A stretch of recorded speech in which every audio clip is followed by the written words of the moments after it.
is the inside of the greenhouse about 2 hours after sunrise. The temperatures last night were 37 degrees, or when I got up this morning, it was 37 degrees in here and 27 degrees outside, so approximately a 10-degree difference.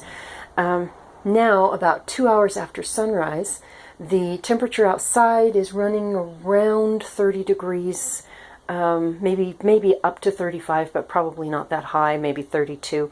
It still feels very, very cold out there. But here is the temperature inside.